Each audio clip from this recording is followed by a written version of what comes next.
Hello বন্ধুরা, তোমরা সবাই কেমন আছো? আশা করি তোমরা সবাই ভালো আছো। আজকে আমি বাঙালি পদ্ধতিতে ভাত করলা পুর বানাবো। তো ভিডিওটা সম্পূর্ণ ভিডিওটা দেখার অনুরোধ রইল।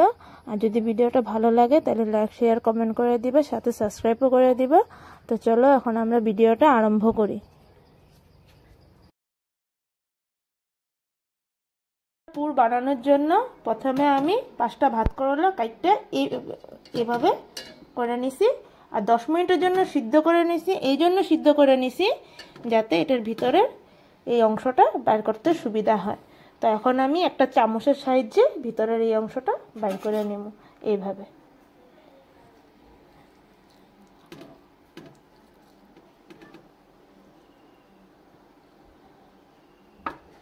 এইভাবে করে বাকি সবগুলো ভিতরের অংশ বের করে নেব।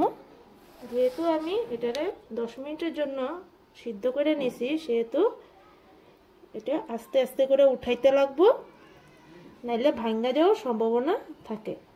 একদম আস্তে আস্তে করে আমি যেভাবে উঠাইতেছি সেইভাবে একটা চামচের সাহায্যে একদম আস্তে আস্তে করে, যাতে পুরটা না ভাঙে।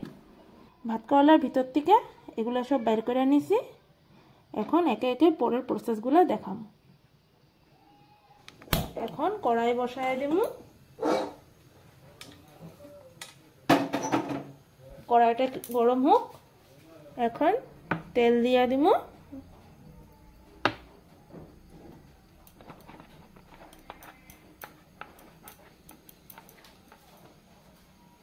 আমি 5টা ভাত করলা পুরের পরিমাণে 7টার মতন পেঁয়াজ এভাবে করে কুচি কুচি করে কাটতে নিছি। আর রসুন কাটছি 15 থেকে 20 বিচি, সেম এভাবে কুচি কুচি করে কাটতে নিছি। তো তেল গরম হয়ে গেছে। এখন আমি পেঁয়াজটা দিয়ে দেব। এখন রসুনও দিয়ে দেবো সাথে। এখন একটুক্ষণ ভাজু।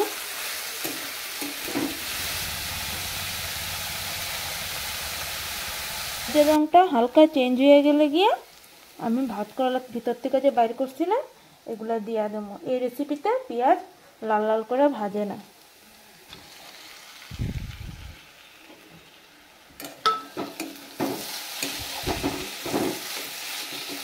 এখন আমি হলুদ দিয়ে দিব,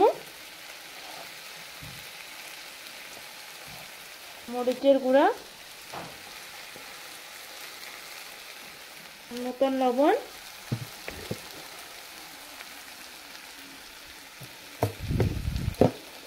যেহেতু আমি এটার মধ্যে শীতল দিব, সেহেতু এটার মধ্যে হলুদ আর মরিচের গুঁড়াই দিব। এর থেকে বেশি আর কোনো মশলা দিব না।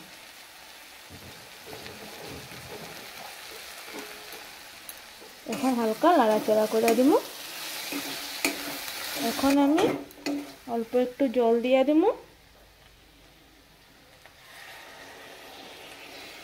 যাতে পেঁয়াজগুলো ভালোভাবে সিদ্ধ হয় আর যে ভাত করলে ভিতর থেকে যে দিছি এগুলো ভালোভাবে সিদ্ধ হয়। এখন আমি ধুয়ে রাখছিলাম যে শীতলগুলো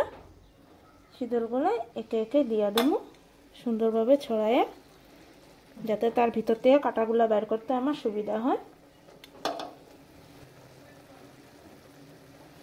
এখন একটা পাত্রের সাহায্যে আমি ঢাকা দেবো, যাতে শীতলের কাঁটাগুলো বের করতে আমার সুবিধা হয়। সময়টাতে গ্যাসের আগুনটা একদম কমায় দিতে লাগে। আস্তে আস্তে করে উঠাইতে লাগবো, নাহলে শীতলগুলো ভেঙে যাবে গিয়ে। এই জন্য শীতলের কাঁটাটা বের করতে লাগে। তার কারণ হইল যে খাওয়ার সময় মুখে যেন কাটা না লাগে। যে আস্তে আস্তে করে এইভাবে সবগুলো কাঁটা বের করে নিতে লাগে। ছেনি দিয়ে বেশি জোড়াজুড়ি করলে ভাঙা যাওয়ার সম্ভাবনা থাকবো। আমি যেভাবে আস্তে আস্তে করে কাঁটাগুলো বের করতেছি সেম এইভাবে বের করবা, নাহলে ওইখানে কাঁটাগুলো সব ভেঙে দেবো, বের করতে খুব অসুবিধা হবে। আমি একটা টমেটোরে এইভাবে কাটটা নিছি। তো টমেটোগুলো দিয়ে দেবো।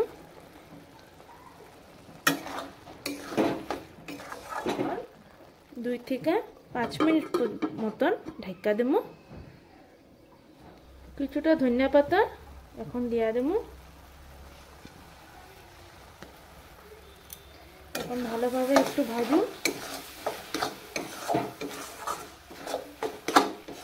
পুরের মশলাটা এখনো রেডি হয় নাই, জল জল আছে, তো জলটা শুকায় যাক একটু, তারপরে দিয়ে নামায় নেব।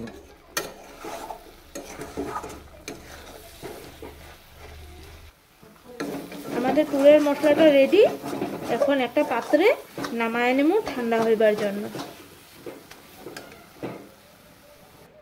পুরের মশলাটা ঠান্ডা হয়ে গেছে গিয়ে এখন আমরা ভাত করলার ভিতরে ঢুকায়া দেব এইভাবে।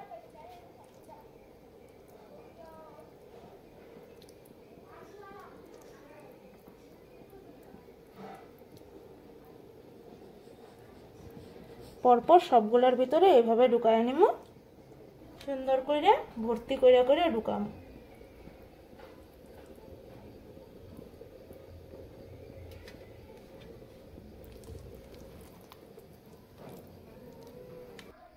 ভাত করলার ভিতরে মশলা ঢুকায় নিছি।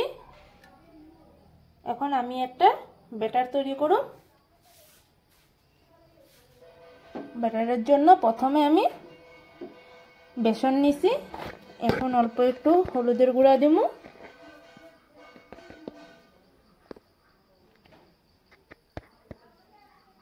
অল্প একটু লবণ,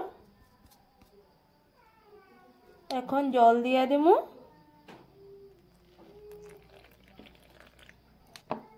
পরিমাণ মতন জল দিয়ে দিছি। এখন ব্যাটারটা এরকম ভাবে তৈরি করুন যাতে বেশি পাতলাও না বেশি ঘনও না, মোটামুটি একটা।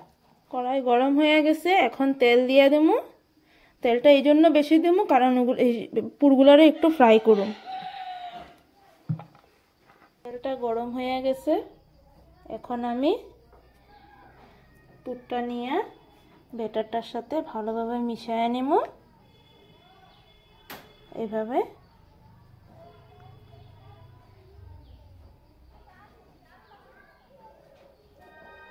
এখন আমি গরম তেলে দিয়ে দেব।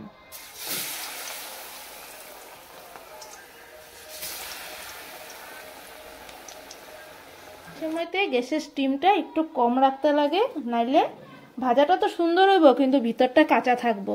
তাই স্টিম কম, একটু কম রেখে সেটা ভাজাটা করতে লাগবো।